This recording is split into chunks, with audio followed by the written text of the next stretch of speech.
All right, boys, today we're going to be talking about budget cards. Now, what's really important when we talk about budget cards is what the budget is and what we're doing today. A lot of it could potentially be free cards, but also, of course, the main budget today, it's going to differ position to position, which might be a little bit crazy to you, but like, I think you should spend a little bit more on a good quarterback than say maybe like a fullback, you know what I'm saying? So we're going to get it started with quarterback now. I just think the best value quarterback in the game is Doug Williams, and it was 139K, which a lot of times for me under budget is under 100K, but him at this price is just too good to pass up in my opinion. 92 speed, 96 throw power, 90s across the board for accuracy, and the big thing is getting that quad stack of set feet lead, gunslinger, how route master, and gift wrap. That's what I would run on him right here. 8 AP on him, or potentially like there are some people that maybe you don't want to use the gunslinger on him. I understand, like traditional 4, I think the two best releases in the game is traditional 4 with gunslinger and then traditional 4 without it. So I understand why you wouldn't either, and maybe you want to go like more potential secure pros on the offensive line. If you can afford it, I can get that. But for me, Doug Williams is for sure the quarterback. Now, when we talk about running back, this is going to be our first free option. Just do all the combine solos, and honestly that fills out a lot of the offense. And with Darren McFadden, right, 97 speed, 97 acceleration, even decent catching, change of direction, trucking, break tackle, I think he's a great running back in the game. The only downside of the card I think is that low carrying, and he is someone that I have seen fumble quite a lot, but he gets wrecking ball X factor as well for 0 and also human joystick. I just think if you're a budget baller, there's no reason not to run him. And I will say the solos, a lot of people were saying were pretty difficult. What I would recommend doing is just make sure you get fumbles on the kickoff, man. Fumbles on the kickoff, that's the key to beating this solo. But now we're going to go ahead and talk about receiver. Now, receiver is something to where I really think you should keep up to date with your comp pass. And if you have, okay, you should have Justin Jefferson. Not that hard to get him, and not the LTD version, by the way, either. Literally just the free one. So we'll go ahead and remove him and add the free one in. And this is a pretty good card. I will say, however, I do have a little bit of an issue with the card. I would recommend him not being your slot receiver because there's time on like how he runs corner routes. It was similar to Zero Chill Julio, where he does something in zone coverage, like he basically does like this head fake animation and it makes the route take forever. So that's one downside of the card, but everything else I think he's great at. Like 98 speed, has great stats. I just wanted to say that one thing. Now, abilities on him,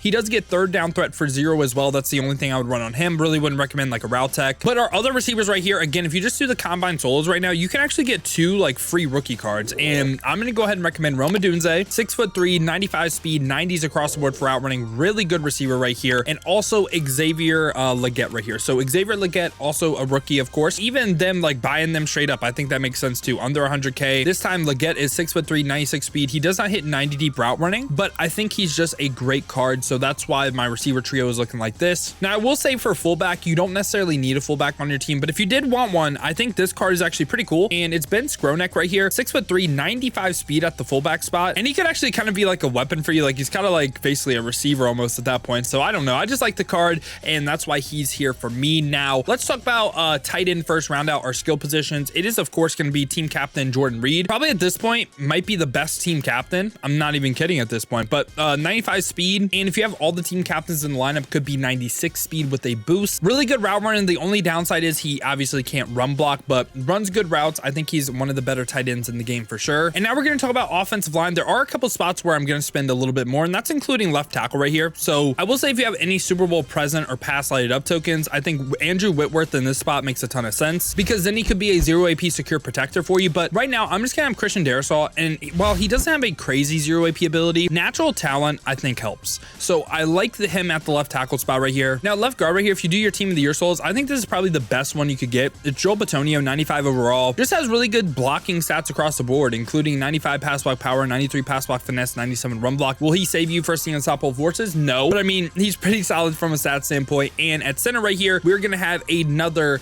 potential free option right here. It's gonna be Kevin Mawai. This is gonna go ahead and be your team captain, and he can get up to a 96 as well. So you have 2 96 overalls you can get for free. And so far on offense, really the only position we've spent coins on is quarterback and left tackle, which is around like what, like 200K almost. So yeah, and then that's excluding the fullback too. But at right guard right here, again, if you keep up to date with your comp pass, you can get a BND 96 weekly wild card, and I think it should be Greg Van Roten. Now if you aren't up to date with this, like this is a little bit higher than Justin Jefferson, I will give you another option. This card I just think is really good from a stat standpoint, but also gets really good abilities. Like he can get secure protector and also all day, this time for 0 AP, which is really, really nice on the guard. You can play him at tackle as well. I don't necessarily think you need to play people in position, but if you can't afford, or say you're not up to date with your compass with that, I also like Josh Myers in this spot. He's a 0 AP all day player, which again, I just think it's pretty nice. So you can play Josh Myers right here too. And finally right here, rounding out the right tackle spot, it's going to be Evan Neal. And this is another card you can get for free from the Division Dynasty solos. 93 overall Evan Neal. Just thought he had the best like one size, like 6'8", 351, but also 90 pass block power, 90 pass block finesse, 90 run block. So thought he was the most balanced. And yeah, on offense right here, the only thing we're spending coins on is Christian Darrisaw and Doug Williams, or potentially Josh Myers if you can't get Greg Van Roten yet. But yeah, I think this is a pretty decent offense. It's obviously not the best in the game, but I don't think it's bad at all. Now, when we talk about defense though, we got to talk about the KOs and all this other stuff, right? Like this is a spot, like the reason why we spent so little on offense is because we got to spend a lot on defense. Now we're going to go ahead and go over the secondary first, because I think it's the most important. At CB1 right here, I think this is by far just the best value we could get. Herb Adderley, he can get that deep zone KO and mid zone combo for 3 AP. So that's 3 out of our 11 AP right there. 96 speed, 6'1", has good height as well. So that's 3 AP. We need to surround him by more players, right? And I'm actually going to go to switch to safety first, and we're going to go ahead and go over people that I just think are good value. Again, maybe a little bit over what you consider budget, but you got to spend a little bit to get these great KOs. And we're going to have Ronnie Lott right here that gets that deep zone KO and pick artist combo for 2 AP. And also at strong safety, we're also going to have Jair Brown that, guess what, gets that deep zone KO pick artist combo, this time for 1 AP. So far in the secondary, we have spent 6 out of our 11 AP. We need a little like better, I don't want to say value, but like we need someone right here that isn't just like 5 AP deep out mid zone in my opinion. And the person that I'm going to recommend, okay, this is going to be something this weekend where if you have stayed up to date with your Ultimate Legend solos, you get a free one. Highly recommend getting this card, and potentially you don't have to sell him, but again, if you are a no money spend budget baller, you might need a difference maker on the team. Ed Reed is just that. He gets a combo of deep zone KO and mid zone, this time for 1 AP, which is just insane value right here. And again, you can potentially get him for free this weekend if you stayed up to date with your Ultimate Legend solos. Now, if you do have a God Squad, I would recommend holding that. 7 out of our 11 AP, which is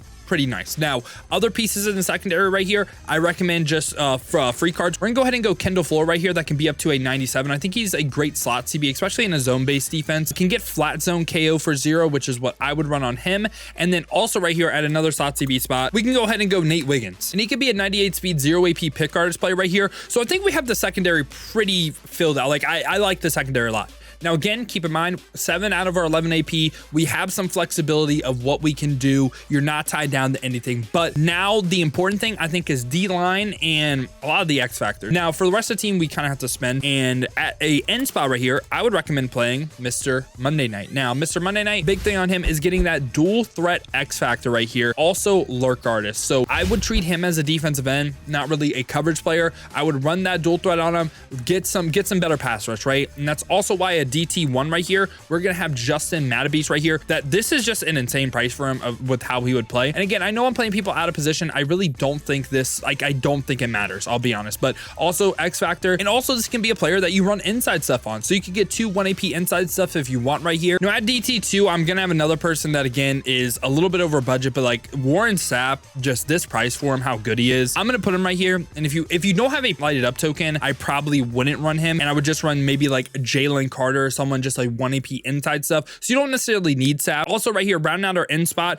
I'm gonna have someone that's still on my team. I'm gonna have Christian Harris out of position. This right here is a hybrid player for me that can rush the passer, has pretty decent pass rush, 95 speed, but he also has that lurk artist for 0. So again, he's my hybrid player, can drop into zone or can rush the passer. So I'd like him in a 4-down lineman set. And now really rounding out the team, right? We're gonna have outside linebackers, but also we could talk about potential users as well. So at outside linebacker spots, I'm still, especially for a budget, Harold Carmichael and Josh Allen. The reason why they're here, okay, at this point, obviously they're not the fastest, like 93 speed, but the thing they have that cards that are dropping now still don't have, Carmichael is still 6'8". He can be your user, or he can even be a pretty good coverage player as well. Like the 6'8" makes such a difference, especially if you're playing in a flat or a curl, like a hook curl, like a vert hook, you know what I'm saying? Can make just the world of difference. And also you got Josh Allen that is 6'5". So we have tall pieces right here. That's just like their speed, what they're gonna play, right? Like obviously like the speed can hurt you if you're in like man or something, but in a zone-based defense, which I think you kind of are forced to run if you're no money spent, you know what I'm saying? Which I think is better anyway. That's why I think these cards still hold a lot of value in my opinion. And at middle linebackers right here, at middle linebacker 1, we're for sure going to have a wild man.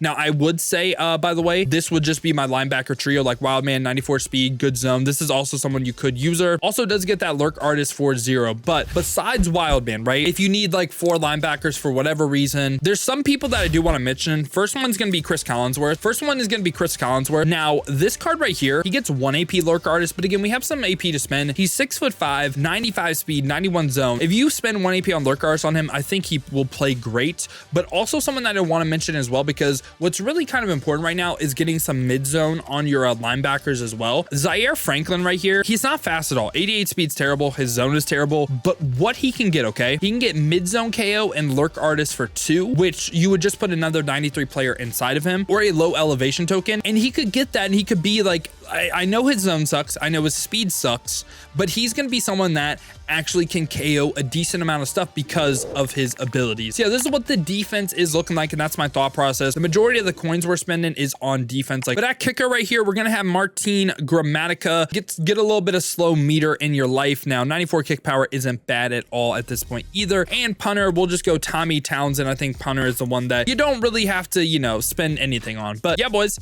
this has been my lineup for the best budget cards in Madden 24 Ultimate Team. Let me know your guys' thoughts down below in the comments. Let me know what you agree with, what you disagree with. Did I miss anyone on this list? Like, was there a free card that maybe you guys are using that I did not mention? But yeah, boys, I think this team is actually really buildable right now. Again, when I said all the compass, the solo stuff, what you could also do as well is grind for your do the team of the week cards, grind for your team of the year cards, sell them, and you could probably afford a lot of this team. But yeah, boys, hope y'all did enjoy the video, man. If you did, make sure to leave a like and subscribe for more content just like this. Now, if you guys do want to go ahead and watch me use the team just like this live, I stream normally spent every single Tuesday, and I have a team that's kind of similar to this. Honestly, might be even a little bit worse, but yeah, boys. If you do want to see that, I stream here on YouTube and Twitch every single day, 2 p.m. to 6 p.m. Eastern. To watch on the YouTube side of things, make sure to hit that noti bell as well. You'll be notified every time I upload or go live here, or to watch on the Twitch, check the links in the description, hit that Twitch with the follow. If you guys do want another video to watch, check out this one right here, because these are my top 10 users in Madden 24.